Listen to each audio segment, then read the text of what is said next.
This Choircast podcast is brought to you by the new book Sola Deus by Keith Giles. What if God is all of us? If God is the one in whom we all live and move and have our being, then perhaps we are the ones in whom God lives and moves and has being. If so, where does God end and where do we begin? Sola Deus, available on Amazon from Choir Publishing. The majority of our life is lived in liminal space. And there's this in-between space, this liminal space. This liminality that reveals possibility. I think we're in a liminal moment, but also in a place of transformation. We could actually change as a people. I have great affection for the church and a troubled relationship with it. That can't be the gospel because God said to love our neighbors. Just to be alive in time means that we're on the threshold of the future. Just to begin questioning is so difficult because you have these voices in your ears telling you that you're not a real Christian. We don't know what the future looks like. We have to work it out together. Welcome to the Liminal Living podcast, where we have conversations with those who are going through dark nights or deconstruction. All right, Danny Bryant, welcome to the Liminal Living podcast. It's great to see you here today. Thanks for having me. Great to be here. Yeah, where do you find yourself in the world today, geographically? I'm in Nashville, Tennessee, southeast Nashville. Home on a rainy day. It's we've got a few days of rain coming here, so yeah, we're prepping for that, but in Michigan it's going to be snow, and yeah. My kids wish it was snow. Your kids wish it was off snow. School, yeah. Well, I was just on Sunday at church. I was like, man, it's just cold. There's no snow. This is not fun. We just need like a dumping of 10 inches of snow. And then all of a sudden this week, You got it. we're getting 10 inches of snow. And I'm like, of all the prayer requests that God could have answered, I guess I got that one. I don't know. We got a puppy 3 weeks ago. And so the rain is not good for potty training. We've had several rain blamed accidents the last day. What kind of puppy did you get? We're dog people at my house. What kind of puppy did you get? She is probably blue heeler collie mix, but she does the little pointer thing with her paw, so we think there might be some pointer in there. Okay. Sweet girl. We got a rescue a few years ago, and they said, we don't know what this, it's 100-pound dog with the biggest, longest, floppiest ears ever. It looks like Goofy. And we finally got his DNA test done because we needed to know, like, how do we interact? We had some behavioral issues to work with, and we wanted to know what breed of dog it is. Turns out he's 9 types of hound. Oh, man. Just all the hounds are all in him. And then he's 2% Chihuahua. And if you were to see this dog, he's 100 pounds. You know, he's as high as the kitchen table. Like, he just got to stick his nose up there and he can take anything off he wants. And to look at him and be like, I don't see the Chihuahua in this guy. Like 9 kinds of hound. It's like a good band name. Hey, I'm in a band. There you go. We might put that in for 9 types of hound. That's a great band name. Pretty good. Yeah. I'll give you credit if we get famous. Thank you. All right. Brought to you by Danny Bryant. Well, you wrote this great book, and I got to read some of it. And what I noticed first thing off the bat was that I said, this guy's either really well read or he's just really good at finding awesome quotes. So I was wondering, like, what role has literature played in shaping how you see the world? Yeah, I think probably second half of my life so far, it's been a lot of reading and literature, fiction, nonfiction.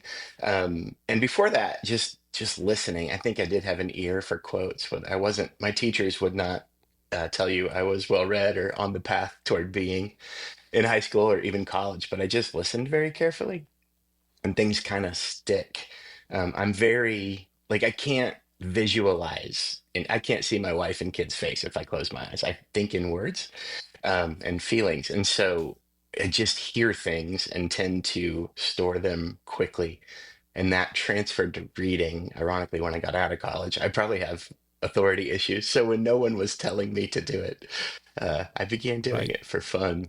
And yeah, I love to read, and I love a good quote, love words. So, and the idea of not giving the person credit is a big value of mine, something that's lodged in. And so I think at times I'm annoying for saying where the quote originated, but it's rooted in fear of stealing. Oh yeah, and you made sure that you like. There's so many good quotes in your book. Like you're just quoting everybody and like giving them the credit for it. So I thought It that was was really fun. good. Yeah. It's definitely how my brain works with quotes. So it was fun that even the choir gave me permission to use them the way they flow out of my mind. Oh, okay. Well, you're a uh, I thought just an Anglican priest, but it's a specific kind of Anglican priest. You're an author. You're a spiritual director, and I was just wondering, like, what kind of soil did your life grow up out of to get you here, and how did faith play a role in that? Yeah, so I was born into a religious cult in Southern California. Oh, we going there right away. Well, I mean, that's This yeah, is what I that's wanted to know. Like, I was reading your book, and yeah, I was like, oh my gosh, I got to hear this story.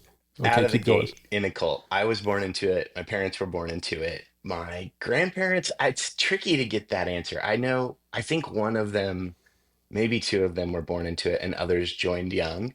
Um, it was like it's pseudo-Christian, like kind of like every major heresy in church history crammed into this small group of people. It's national, like it's across the United States. It's a very American religion cult, as most are, I think, in the States. But Pentecostal roots, it grew out of Pentecostalism when the Assemblies of God and the UPC formed officially, and became denominations. This guy heard a voice saying he was supposed to teach the true gospel, and started this thing that just got sort of stranger and stranger.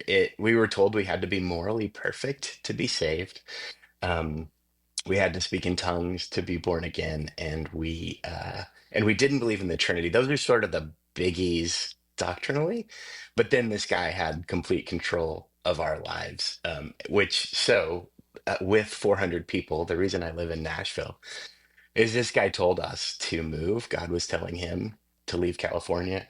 I have a joke text with a friend where I say maybe the cult leader was right, because a lot of the things that he thought might happen in California tend to be happening right now. But I don't think he was right. So he moved us away from there to Nashville, about 400 people. And that was when I started to ask some good questions about maybe what we're part of isn't very good or healthy.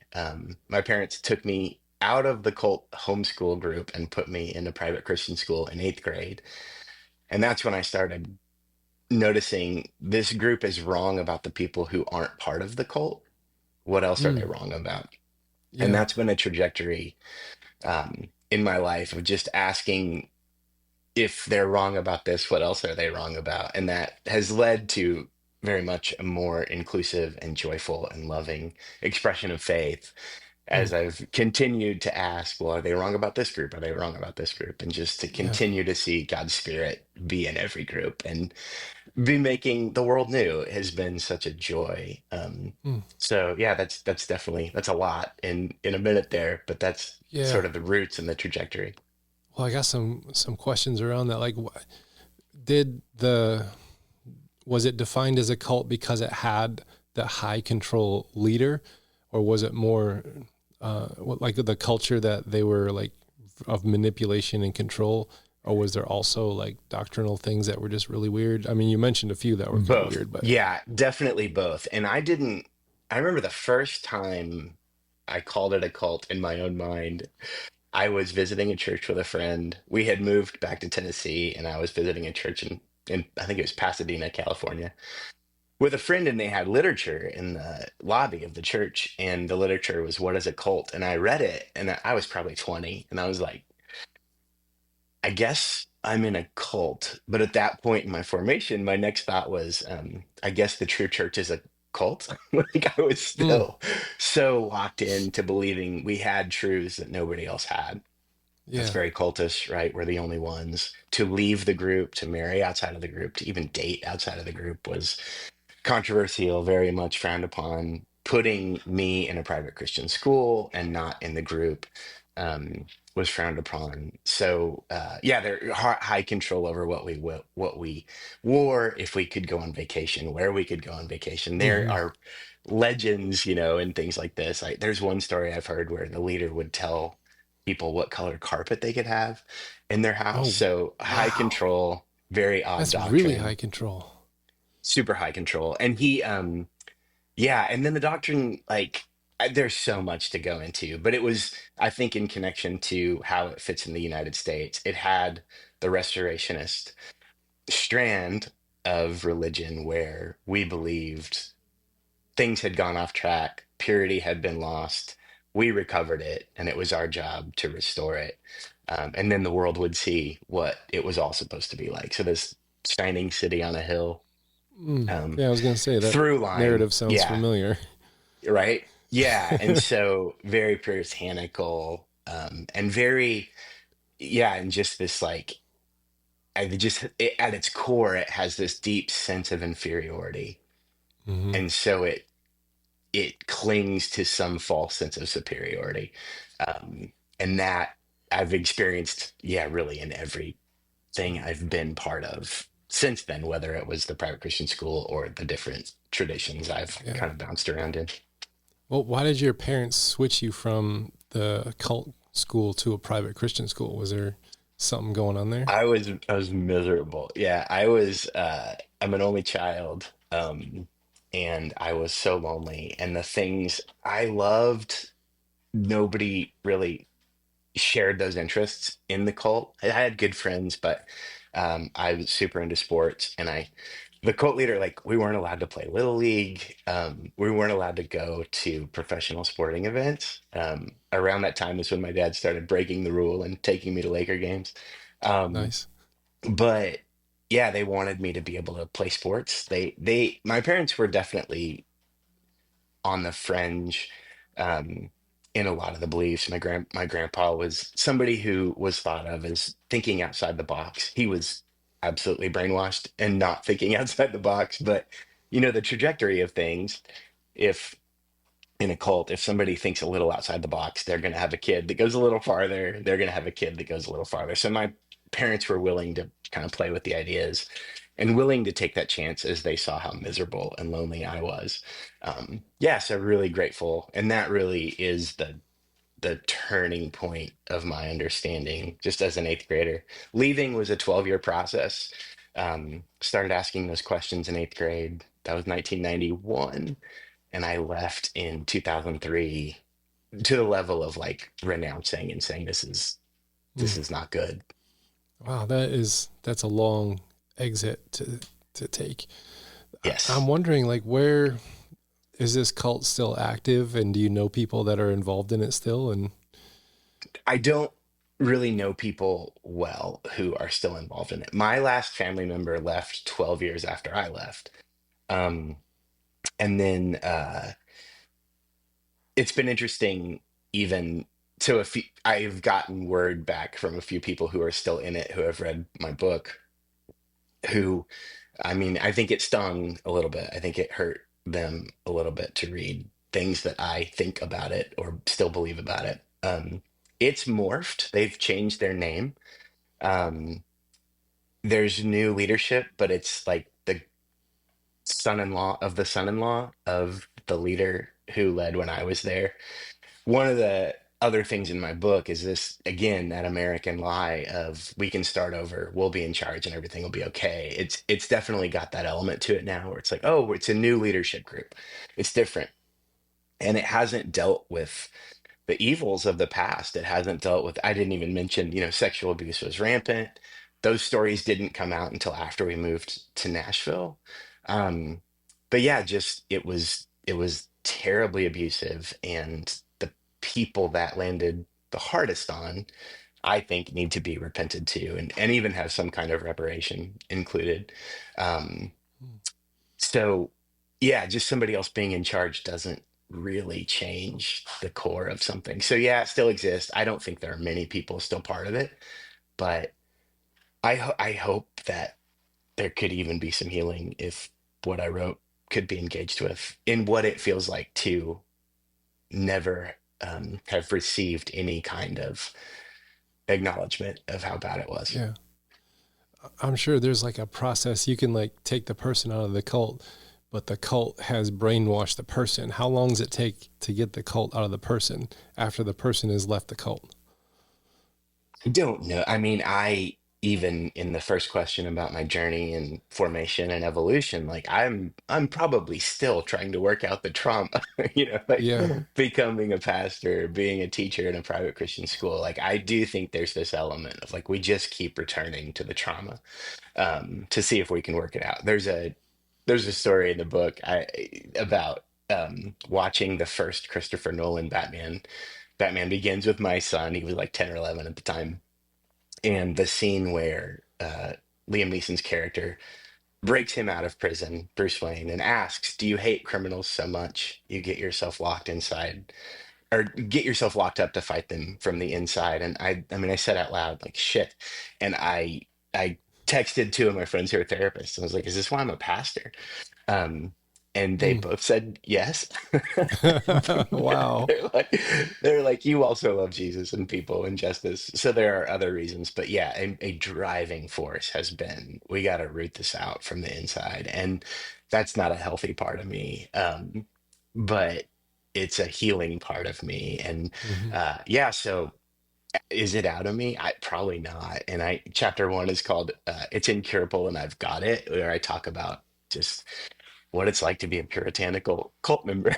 And so it's definitely still in there. I think it's healing, and I think I can laugh about it, Okay. and talk about it. But yeah, I don't know if I don't know if the trauma ever gets out. Yeah. Hopefully it becomes, what is it? You don't, if, yeah, you got to transform the pain. I even think about like depression expressed is, I'm sorry, anger expressed is courage. Anger repressed becomes depression. And so I think even owning that anger part of it, it's like it can become courage and action in the world. Yeah. But I'm angry. Oh yeah. Yeah. Like, well, Yeah. how did you find your way to being a pastor after, like, you've done, you've left the cult and you've got all this? Like, how did you say, I'm going to go be a pastor now? Like, were you just vigilante? Like, I got to go fix this thing that ruined me and make sure no one else gets hit? That's definitely in there. So growing up in the cult, you really can't dream. You're not allowed to dream. I couldn't play sports. I was athletic. I couldn't become a pastor because you can only be ordained if the cult leader says you're a pastor. I wanted to be a teacher and a coach. Like it just, none of the things I was passionate about were options. And so it was a very stifling experience in that way. Um, when I, yeah, and then I ended up becoming a teacher and a coach at private Christian schools while I was a cult member, which is a very, uh, again, like integral part of the book, but became a teacher and a coach at private Christian schools in Nashville. And that led to becoming a pastor. And it was sort of a slow, can I do this? And I would do something that I didn't think I could do, enjoy it. And that grew into becoming a pastor. I think one of the other less than healthy motivations was this just, I mean, I'm pretty stubborn and have this like grit and tenacity. And I think I wanted to prove you could do it with integrity. Like I wanted to take away the excuse of the cult leader. Like, no, you don't have to cover things up. No, you don't have to control people. No, you don't have to use shame. You don't have to use any of those things. You don't have to use anger. You can use love. You can just love people and watch the Spirit work. And so that big motivating piece of it all for me. Again, I don't want to keep doing it to prove you can do it with intent. That's like the don't tread on me snake. Like eventually that's gonna eat me if I don't make peace with it. So again, still in there. Definitely pursued it to prove it could be done. Don't love that, but it's definitely part of it. Yeah. I mean, that's a human part of it. We all have those, broken, traumatized parts of ourselves that drive us into things that we probably wouldn't have pursued had they not been there. Yeah, I think even the pastoral call, I think it was there. I've never not had tenderness with Jesus. Like even when it was cult Jesus, I loved him and wanted to be morally perfect for him to Mm. love me. And so that evolution in the tenderness, not thinking I could be a pastor, but caring about God and people, I just that calling's always been there. I think when I realized, oh, I can do this, it was a really exciting gift. Um, I remember thinking about maybe stopping being a pastor and a bishop like joking with me, like if I worked at Subway, I would be angry at injustice and try to care for people. So it's like I probably ought to just keep doing it in a Yeah. church, because that part of me is so much a part of me. Mm. Yeah. When did you, like, when you were 20, you read a thing that says, oh, I'm in a cult, but I guess the cult is the right one to be in. When did you like start to say, wait, this isn't good and this isn't healthy? When was that turning point? When the stories of sexual abuse came out more and more, when the stories of injustice, like when it wasn't just we're weird, when it was like, no, this is unethical, and this is, and even I could start putting together as I matured, as I became an adult, as I read more, honestly, just I remember this one time we were told not to read outside authors. And I was reading Dallas Willard for the first time. I was in grad school. And during one of the cult worship services, the leader was using Dallas Willard's stuff, but not giving him credit, which actually this goes back to why I have to give credit.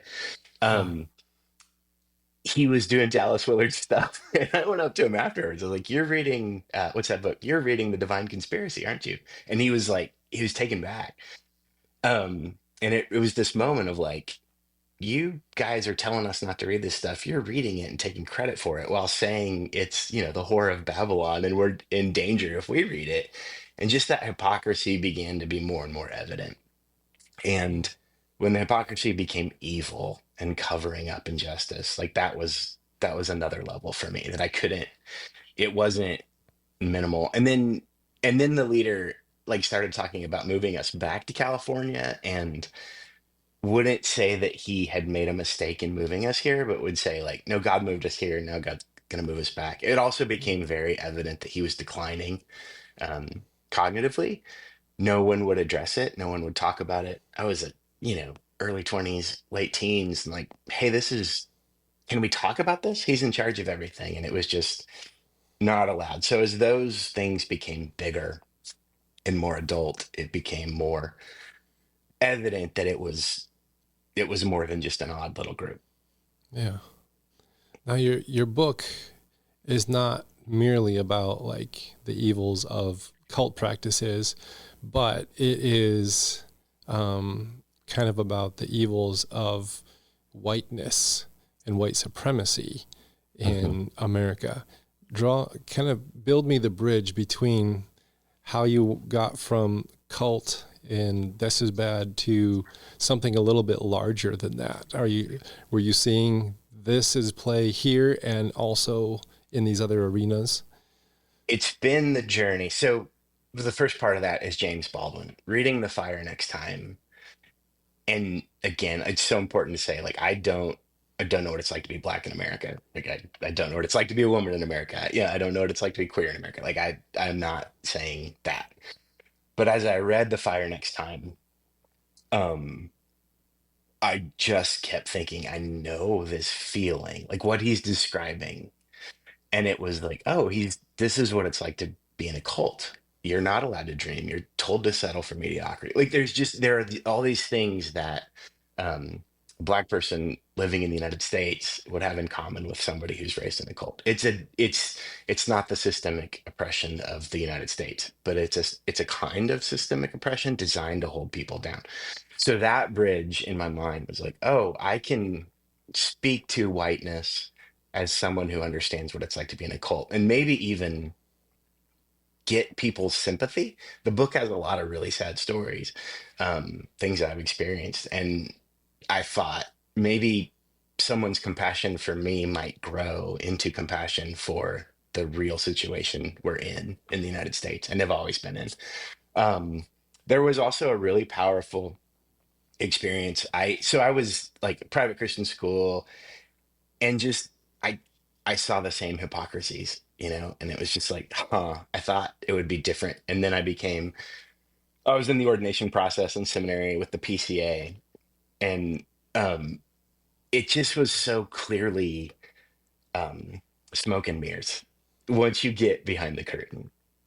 And then I was in the Anglican Church of North America, and so many stories. One story was, and this is again in the book, but I went to a national conference for one of the Anglican groups I was part of, and the Anglican bishop who had left the Episcopal Church and sought oversight from African bishops was telling the African bishops we could no longer be part of them, and used the Exodus story as the biblical example of what the scripture had told him, in order to leave. So this like white guy from South Carolina who was pretty wealthy, I think, was telling black bishops in Africa that his justification for leaving was the Exodus.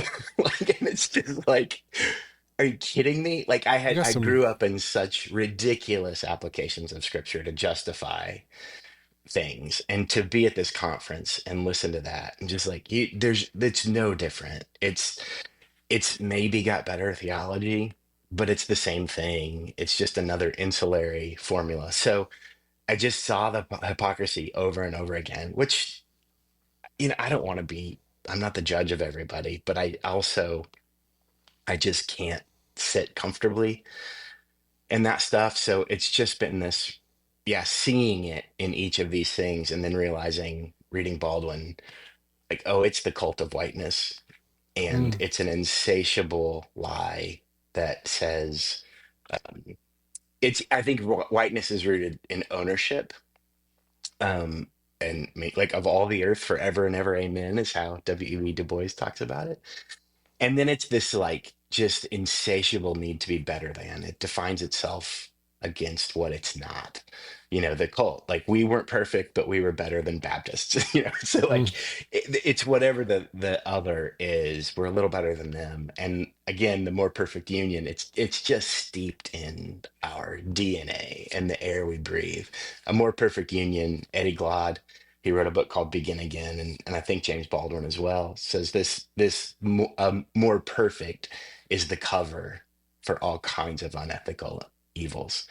Because if we're the closest to perfect there's ever been, there are gonna be some bodies in the basement that are mm. justified in that lie. Yeah, so those are sort of the pieces coming together for me on seeing whiteness as a cult. Okay. That's really interesting. Like, I talked with Grace Jisung Kim, and like, she really highlighted for me, like, whiteness is not ethnicity. Like, it's Mm-mm. just like, at its basic level, the category white is just like a grouping we have for the census. Like, we can't check like Scottish and Irish, and we're just so blended, Uh-huh. where Yeah. it comes from. We don't know our roots, so we just made a thing. Let's just make it all one thing. We'll call them all white, and then these people over here are black. And then we started to add more boxes to check for census purposes, but then like that becomes the culture, and then we don't have access to our ethnicity anymore because we're part of this ambiguous thing called white. And I got friends that they hate when I talk about this on my podcast. They're like, you're making me feel bad for being a white guy. And how do you talk to people like that are going to say, stop making me feel bad for being a white guy? Like, how do you bridge those gaps? Yeah, I have less patience for it than I used to, I think, in that space. I think my mind goes to therapeutic language. But first of all, as you ask that question of just like, hey, I can't make you feel anything. Like, if you feel that, let's spend some time with that feeling. That's good. Um, Say some yeah, more on that round. yeah, I think there's so much. we're such a repressed box to check on the Mm. census. There's just I was helping a friend with a graduate school project. She was really beautiful project. She was saying how midwife might be a more helpful metaphor for pastoral care for pastoring than shepherd at this point in, like human evolution or evolution of the church, because we don't know many shepherds. Um, so I got to interview a midwife for, I think it was like 12 weeks. I don't know, 10 to 12 weeks. I talked to her every week and listened to stories of her week. And she said there are she goes to people's homes for their births. And she said there's two groups of women who I know when I visit them, they're probably not going to be able to have the baby at home. And I asked, who are those groups? And she said, it's white evangelicals and Mormons. And she said they can't get in their bodies enough to have the baby. Whoa. When I talked to hospice workers, they talked about the same groups, including white guys. They said it's white U.S. soldiers. They can't get in their body to die. So these two incredibly human. I'm blowing up here. So keep talking. We don't live in our bodies. We are so detached from a bodily existence. We live maybe our heads, but um it's just a very inhumane way to live. And again, James Baldwin writes about it's the price of the ticket to come to the United States. You have to become white to be in a class. And so he's got an essay, highly, highly recommend, on being white and other lies, where he talks about each people group that would come to the United States and assimilate. Um, uh, Willie James Jennings has a book called After Whiteness that I think is pretty essential reading in this space. And he defines whiteness as possession, control, and mastery of insulary philosophies, all rooted in the myth of the self-sufficient white man. That's a So very long, beautiful description. There are so many good, like we could talk for an entire podcast on each word like that. That is rich.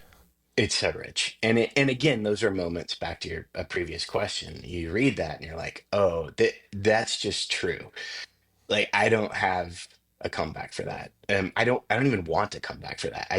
Okay, that's a new truth that I'm gonna like clumsily figure out how to live into and repent for. As I've seen myself rewarded and advanced. I got hired at private Christian schools when I was a cult member. I was a like somewhat athletic straight white guy. So I could ironically even teach Bible, which is Mm. so funny to me. But it's if you walk into the room and you can at least look like a self-sufficient white guy, you start out miles ahead of other people. And so assimilating into that, it broke my heart when at the DNC when Kamala Harris used the phrase law and order.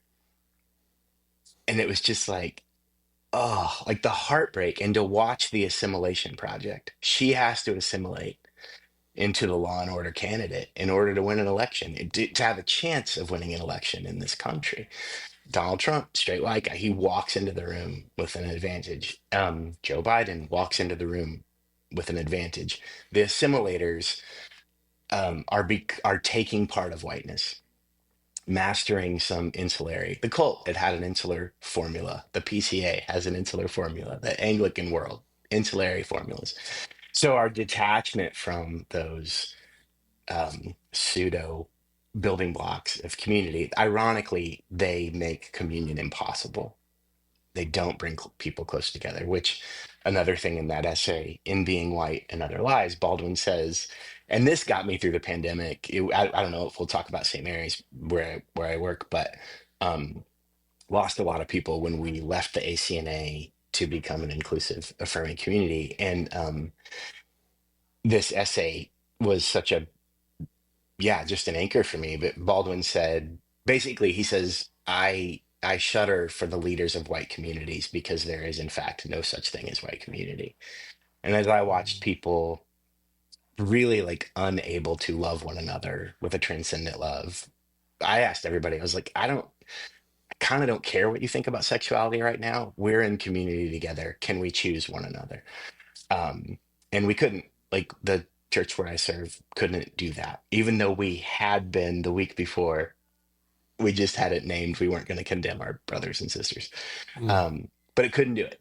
And so the heartbreak of that, and then the realizing, like even that of like, oh, this is like the cult, and possessing something that would make people feel better than was more important than communion and being together. And again, like these are um, very disembodied practices.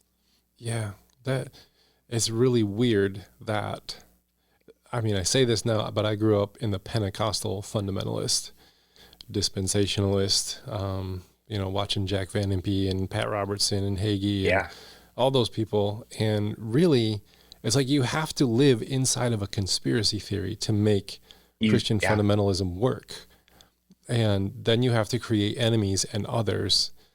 And like when you're on the outside of it finally, and you can see it as a whole for what it is, it's just, you can't unsee it at that point. No. We're taking a quick break here mid-show to let you know of an opportunity that Choir is offering. Are you deconstructing your faith? It's tough, believe me, I know, I've done it. But what if you didn't have to do it alone?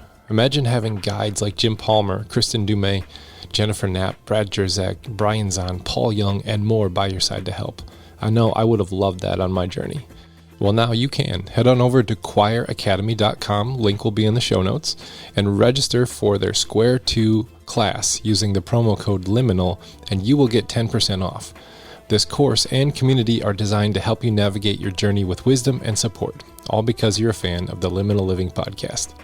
Ministry leaders, how do you heal from the burnout, loneliness, and the relentless weight of leadership? Kaneo Center exists for you. For 5 years, Kaneo has walked with over 500 ministry leaders through their darkest seasons, offering a rare blend of compassionate coaching, therapeutically informed practices, and Jesus-centered renewal. Kaneo is launching new 24-week cohorts now, where you'll join a small group of leaders for weekly video coaching, guided curriculum, and reflections to rebuild your resilience. The cohort all ends with a retreat in Puerto Rico. As a Kaneo coach myself, I've seen how this space transforms lives. And for Liminal Living listeners, mention Liminal in your application at thecaneocenter.com/cohort to claim $100 off your cohort experience. You've poured into others, let Kaneo pour into you.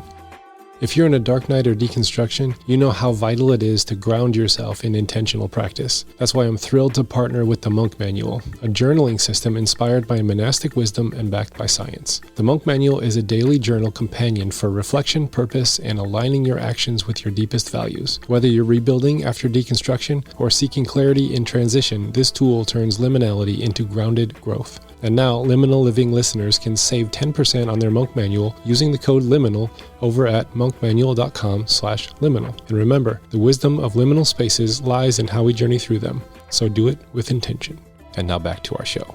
I have friends who were involved in fundamentalist religion, and they've got out of fundamentalist religion, but that they entered into fundamentalist politics.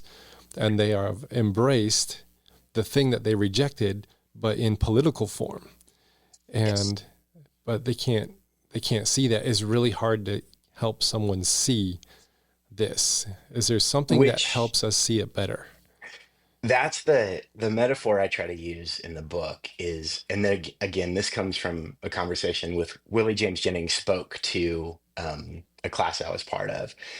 And I got to ask him, my book starts with a poem by Jennings about the first Eucharist, where Jesus is instituting the Eucharist. And the poem says, Jesus holds the bread in each hand, saying, eat this bread, eat this dream, and it will kill the dream that kills. And they sat there trembling, wondering which of their dreams would live and which would have to die. I don't do it justice. It's more beautiful than that. But I got to ask him, based on that poem, is this thing white Christian nationalist American religion, is it already dead? And it's just a zombie, like mindlessly consuming everything in its path?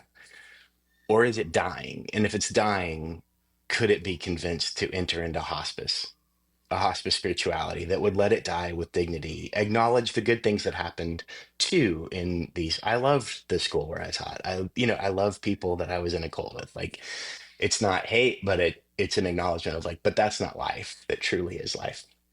And so, what would hospice spirituality look like? I think it has. Oh, his answer was it's got enough money to pretend it's alive, which another Whoa. moment of like, Wow. uh-oh. Yeah, that's not. My brain just popped a little bit. I think they probably got more Yeah, money since that point too. 100%. And it's terrifying. And it's so, again, like I don't want to, and I have no comeback for that.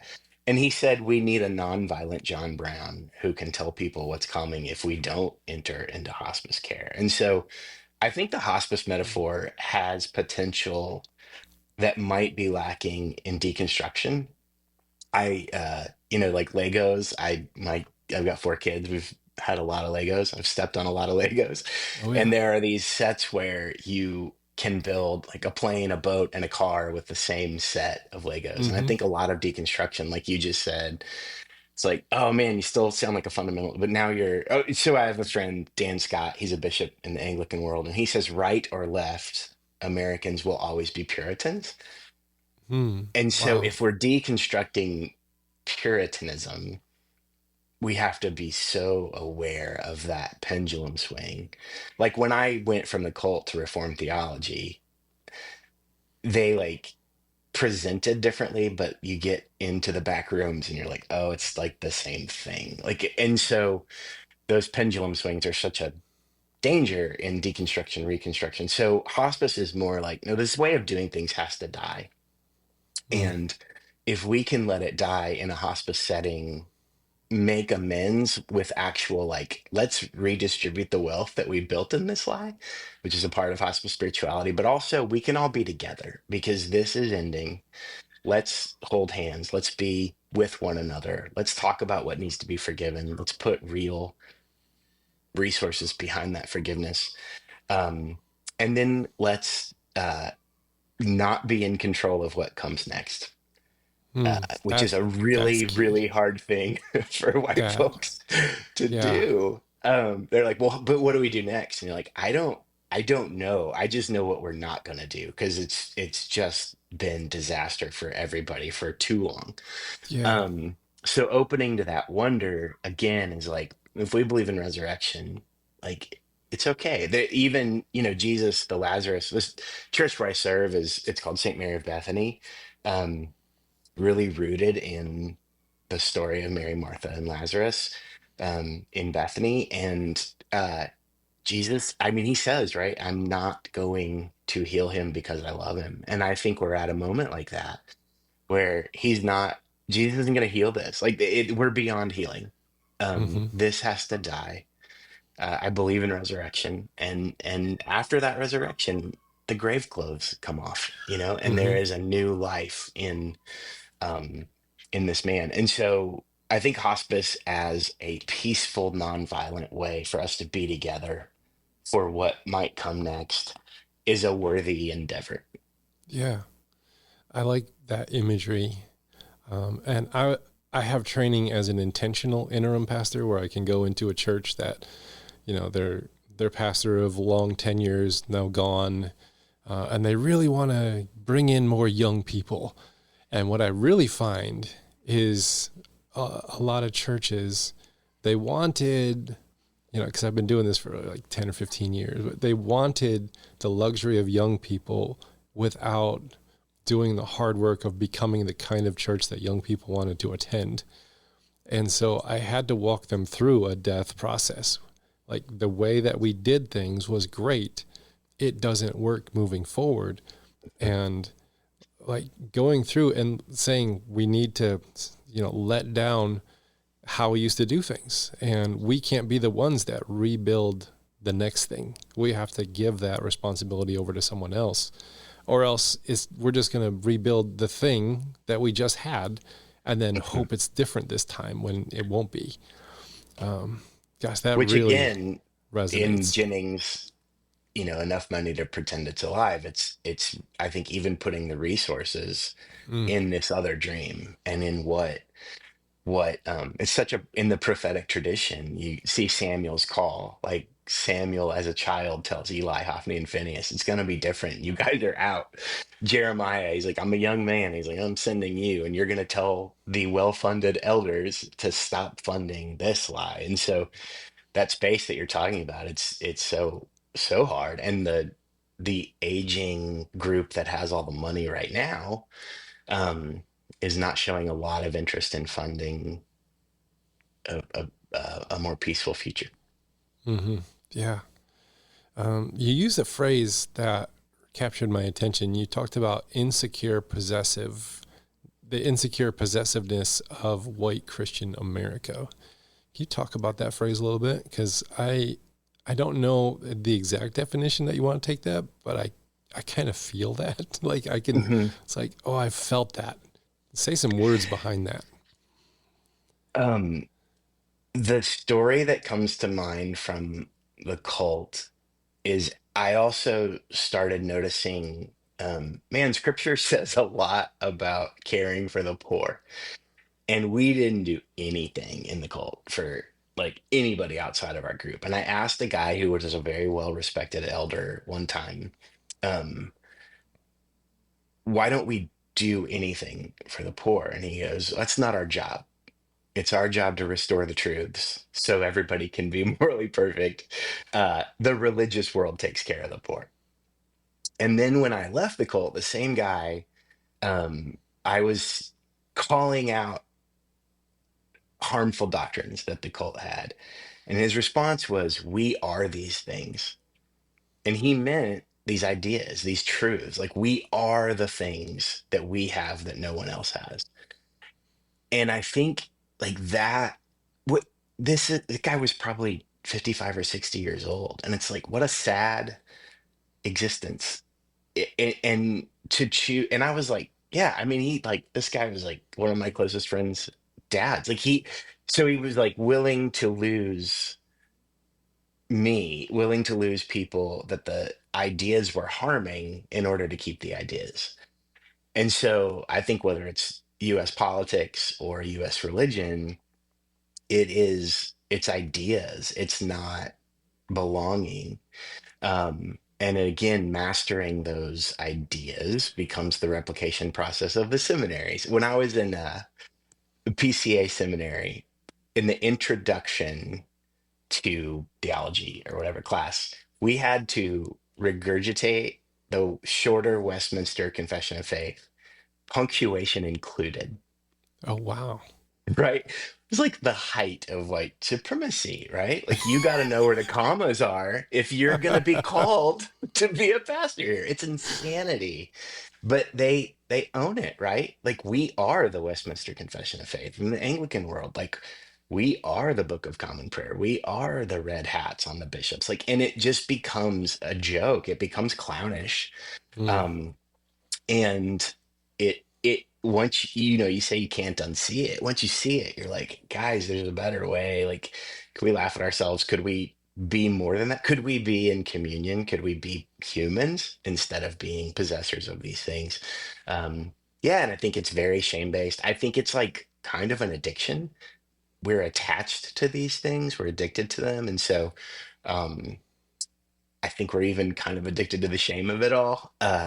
And we keep coming back for that hit. Like it's how we've been told God loves us. Admit you're not worthy of it and you get it. Like, and so there becomes an attachment. It's how to feel loved. We have these things, we're unworthy of them. Uh, I have a joke in the book about Reformed theology where wealthy lawyer theologians on the cusp of unfathomable wealth needed a theology that said it's not our fault. God has a thing for rich white people. So I think that's a great way to summarize insecure possessiveness. Yeah. Like we follow the lectionary calendar here, and I usually preach out of the gospel reading. And this Sunday, this coming Sunday, is Luke 6, the Sermon on the Plain. And, you got the blessed R's and the woes. And I find it really interesting that we prefer Matthew, who adds a little spiritual twist on blessed are the poor in spirit. And then Luke is just like, no, blessed are the poor. Like, and woe to the rich. And woe to the rich. And Yeah. we're not going to spiritualize this. And we even open up with like Mary's song about, taking the good things from the powerful and giving them to and I'm just like, we keep spiritualizing this stuff so that we can still own it and manipulate it, control it, and wield it on other people. Because, or if we don't spiritualize it, it doesn't make sense to us. Like, we're the ones that have the power. We're the ones that have all the wealth. And I mean, I don't make a lot of money, but at the same time, like, we're talking, I guess we're talking more like demographically. And, I learned how to do, that's how I was brought up theologically, is everything was spiritual. Everything's an idea. And there was absolutely no embodiment whatsoever in the tradition, in the very faith that says God, the idea became a human. The Logos, wrapped himself in flesh and dwelt among us. And then we were like, no, we want an idea still. We want it back. You put that enfleshment thing away. We don't want to embody this. We want the ideas. Why are we so afraid of embodiment and in preference for ideas? I think I've been wondering lately, I wonder how unhealthy the U.S. relationship with Pharisees is, when in actuality we're the Sadducees. We're the wealthy, detached idea people who, I don't know. Do you like Neil Brennan, the comedian? I don't know if he's I haven't one of my favorites. encountered him. Very funny. But he talks about how atheism is like the height of white supremacy. I've heard that phrase. Yeah, where God is like, well, there's an afterlife. And his joke, again, I can't say it perfectly, but his joke is something like, I'm good. I'm just going to take some supplements. Like, it's just, life's pretty good here. So how's it going to be better? And there's this detachment from reality and detachment from body. Yeah, just what you're saying. It reminds me of that joke. And why we settle for it, I really think it's the wealth. I think it's the comfort, and it's what it would cost to not possess the ideas. Yeah, because if we have the true ideas, that means that they don't, and then we're right, and then they have More to come perfect to union. us, right? Yeah. And if we like need to take back, sorry, go ahead. I was just going to say, like, if you look at the messianic expectations of the first century Hebrew people, that's exactly what they wanted. Like, they wanted the world to come to them. They wanted to militarily defeat Rome with God's support, and then to be set up as the global superpower, and then the entire world come and bow before them. And there's actual wording that says, and every man in Israel will have 10,000 slaves. And it's just like, this is what, it's like, that is a form of whiteness, but although we wouldn't have called it we wouldn't have called it that then. But that's what we use to label it now, because it seems to be wrapped around this American, census bucket that we call white. And it's never had this much money. I mean, right. It's never been this well funded. I think history has shown we do need each other, but there's so much wealth in whiteness that we can have all these divisions and everybody like make a fairly decent living. So it's going to be harder to detach from it, because we can afford the lie we don't need each other. Well, And there's something. Well, I was going to say, like, there's something happening now that I think, like, the MAGA movement is tapping into. I think there is like this anger at whiteness from like the poorer white communities, but they don't see it as anger to whiteness, because if you look at how we have degraded in socioeconomic distribution of wealth, from the top 1% to the, that bottom 50%, we have moved $50 trillion from the working class to the 1% in the last 40 years. That's a lot of money that is no longer in the hands of the working class, and everything's more expensive and everybody's mad. And so then people get up and just say the words, DEI or wokeism or leftism.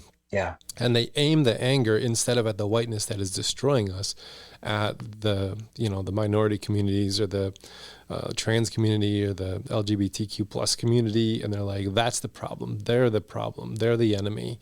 Go get them. And I think MAGA has tapped into the rage and anger of the group, but aimed it away from itself in the wrong direction. Do you have any thoughts on that? I think it speaks to the shame addiction. I think a leader like Donald Trump, who is shameless and will tell you not to feel any shame. I don't know that everybody's walking around like, oh, I have so much shame. I think it's such a precognitive way of being in the world. I think we just like, I think our human dignity when we do something clownish, like I don't, you probably don't have a lot of Trump, but I mean, I think like the orange paint on his face and the hair, I think that's his human dignity saying, I know this is ridiculous. I think we have to tell on ourselves. Like we will, if we don't tell the truth about ourselves, we'll become clownish in some way, cartoonish in some way. And I think the movement in its shamelessness, while it just buries this deep inferiority complex, just clinging for something that tells you I'm better than somebody else. That again, so in the book, I call it tulip cancer, which is like repurposing Calvinism to describe the cancer that we have in this country. And my acronym is total mediocrity, unlimited surveillance, lucrative atonement, irredeemable masculinity, and perseverance of the lie. And if we could have that language, that little container as a kind of diagnostic of like, does this have tulip cancer? The MAGA movement, like Donald Trump, like this is not a great man. This is mediocrity, unlimited surveillance, watch your neighbors, keep an eye out, you're especially ones in certain demographics, this lucrative atonement. Hey, we have this truth. And man, isn't it ironic how much money it makes the people who believe in it? It replicates, it metastasizes. A friend of mine who's a musician, artist, and med school student, so he's got this incredible ability to have like artistic metaphors and very scientific mind. His name's Jayland. Highly recommend his music and his work. But he says cancer in its most basic form is a cell that refuses to die. It says, I'm not part of the body. No, I am the body, and recruits other cells to that lie. Whoa. Cancer is all about unregulated cell growth. And it recruits to an army. And it's like, that's tulip cancer. That's the liberal fundamentalists. Like it's this replication of a cell that refuses to be part of the body. So addiction language is the best I have to describe the attachment, or the best I feel to describe that attachment to it. Just like we're addicted to that lie. Wow. That definition of cancer then applies to all those social and religious settings that that like sparks the imagination. Like, oh, that's what this is. That's the problem. Like it just puts it right out there, spells it right out there. So when he said that, it was another one of those moments of like, oh yeah, this is, you got some smart friends, man. I do. This is great. Wow. Thank you. Yeah. Well, I have one more question. You talk about the Roman centurion who didn't feel worthy enough to have Christ come to his home, but you just say the word and my servant will be healed. I thought that was really interesting because we can make like the white male into the bad guy, and then that's not going to help anything. We can make the white male into, the enemy, and that's just going to tap into that insecurity complex that we're talking about. But Christ deals with dignity with this Roman centurion. Is there any kind of instead of villainizing the rich, the powerful, the white, the whatever, villainizing them and enemying and othering them. What does this story of the Roman centurion tell us about how Christ dealt with those in power and those who had wealth and all that kind of stuff? Um, I in my sermon this past week, one of the illustrations I tried to use was, in improv, there's this rule, yes and, right? Like you volley, I say yes to it, and I send something back. And I think the prophetic tradition is no and, where it's like no to death, no to poverty, no to exclusion, no to whatever, violence, no to war, and yes to you. Like I think it's a better than, yeah, anyways. Yeah, so it's this no and it's like we will join with anyone in our human dignity. But that's the thing we won't let go of. I won't let go of yours. I trust that you won't let go of mine. And if you ask me to let go of mine, I won't let go of it. And I would, don't let go of yours. Like if I say something that would rob you of that. So the no and is, we have to say no. Like what's happening right now, it's terrifying, it's dangerous, it's aggressive.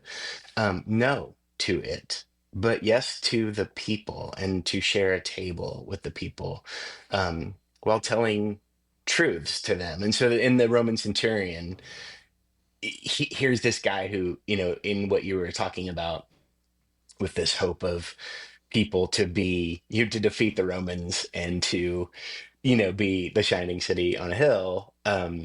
Jesus in the Sermon on the Mount says you'll be in the city on the hill, but then he says, I haven't seen faith like this in all of Israel. This outsider who says to me, like, I don't even think I'm worthy of you being in my house, but um, say the word. Like, I can see you're doing something. Does that guy have good theology? Could he pass?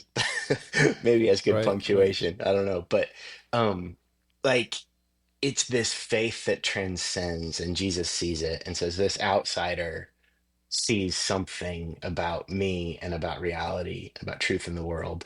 Um, Jesus, sadly, I haven't seen faith like this since I've been here. And I think it's good news for those of us who have, again, more in common with a Roman soldier in the first century than we do. A fisherman, right, in a poor village. So, uh, like, accepting the invitation of Jesus to have that faith and be like, hey, why don't, we're probably not worthy for you to come in our house anymore, because of what we've done with this power. But also, I can see you care about sick people. So would you like take care of my servant? I think Jesus would say, like, there's faith.